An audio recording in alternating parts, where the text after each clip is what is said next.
خليني اقولك الحقيقه اللي محدش قالها لك قبل. النرجسي مش بيقع في حبك، هو بيشمك، بيشم الفراغ وبيشم الاحتياج وبيشم انك مش عارفه قيمتك. اول ما بيقابلك ما بيهاجمكيش، بالعكس بيعجب بيكي جدا ويحسسك انك مختلفه. بس ده مش حب، دي مرحله الصيد. يبدا بعدها يختبر حدودك. هتسكتي؟ هتتنازلي؟ هتعدي الاهانه باسم الحب ولا هتقفي له؟ كل ما بتسكتي بيتاكد انك مناسبه، ويبدأ بعدها مرحلة العزل. أصحابك مش شبهك، أهلك بيأثروا عليكي، أنا بس اللي فاهمك. ولما تبدأي تبقي لوحدك يبدأ يتحكم فيكي ويقلل ويشكك، لأنه خلاص عارف إنك بقيتي تحت سيطرته، مش متبقي لك غيره. اللحظة اللي بتعرفي فيها نفسك وتتعلمي تحطي حدود وتقولي لأ.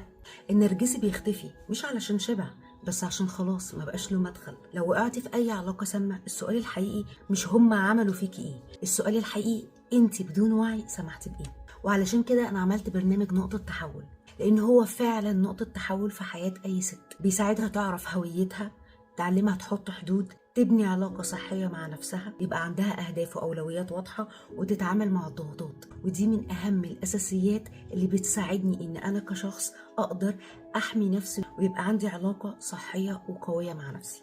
لو حابة تقدمي لنفسك هدية تبقي شاكرة لها لفترة طويلة، ابعتي رسالة وأنا ابعتلك كل التفاصيل.